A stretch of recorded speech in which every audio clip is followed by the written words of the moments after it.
আসসালামু আলাইকুম ভিউয়ার্স, আমার চ্যানেলে সবাইকে স্বাগতম। আজকে একটা ভিডিও করব ভ্যাট কালার দিয়ে। ভিডিওটা একটু অন্যরকম হবে, কারণ আমি পুরাতন একটা বেডশিটে আবার কালার করব। এটা আমি আগেও একবার ভ্যাট ডাই করেছিলাম এবং আবারও আজকে করব। তো সেজন্য বাঁধনটা বেঁধে নিচ্ছি। বাঁধনটা একটু দেখিয়ে দিচ্ছি কিভাবে আমি বেঁধেছিলাম। যেহেতু বাটিক যে কোনোভাবে বাঁধলেই আসলে কালার চলে আসে, একটা ডিজাইন চলে আসে। তো যার যার ইচ্ছা, যেভাবে আপনারা ইচ্ছা আপনারা পুরাতন বেডশিটটাকে বেঁধে নিতে পারেন। আর আমি আমার মতো করে বেঁধে নিয়েছি।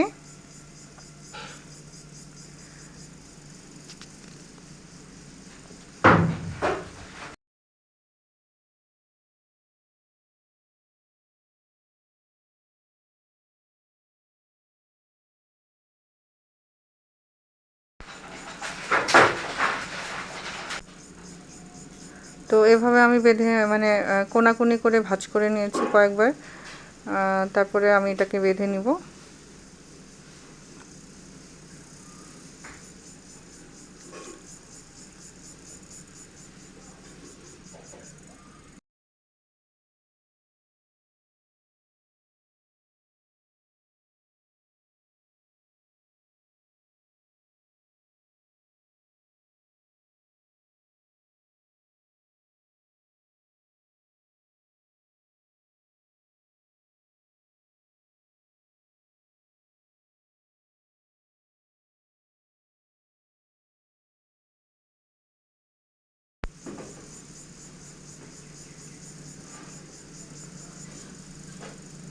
প্রথমে আমি মাঝখানে একটু বেঁধে নিলাম,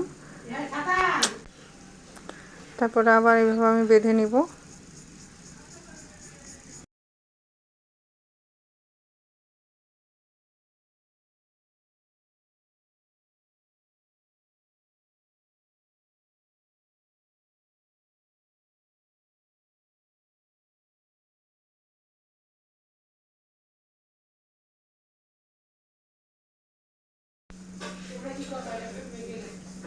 তো এরকমভাবে আমি একটু দূরে দূরে বেঁধে নিব।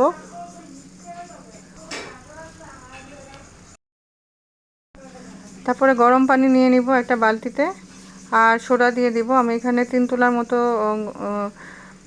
রং ইউজ করব, তাই যতটুকু রং তত ডাবল আমি কেমিক্যাল ইউজ করব। তো কস্টিক এবং হাইড্রোস আমি দিয়ে নিয়েছি।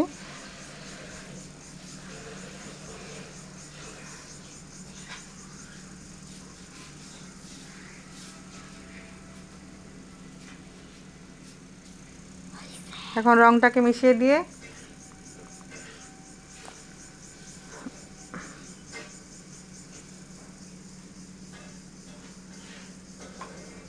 এটার মধ্যে আমি কাপড়টাকে দিয়ে দিলাম। আমার একটু প্রবলেম হয়েছে, সবার কাছে দুঃখিত, কারণ আমার রং যখন ঢালতে গিয়েছিলাম তখন প্যাকেটটা ফাটা ছিল, যার কারণে রঙগুলো নিচে পড়ে গিয়েছিল, একটু সমস্যা হলো আর কি। সবাই ক্ষমা করে দিবেন।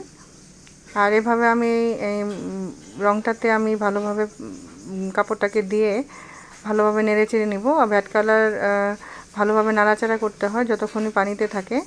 তো এভাবে বারবার আমি নাড়াচাড়া করব যাতে ভিতরে রংটা যায়।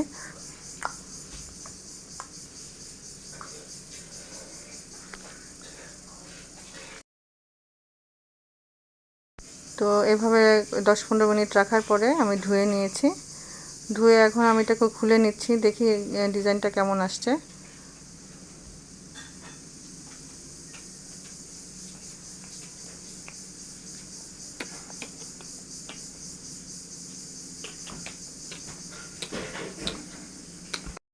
তো ডিজাইনটা খোলার পরে আমার এরকম এসেছে। যেহেতু আমার রংটা পড়ে গিয়েছিল বেশিটাই, তো কালারটা আমি ভালো মতো আনতে পারিনি, তারপরেও আলহামদুলিল্লাহ ডিজাইনটা এরকম হয়েছে।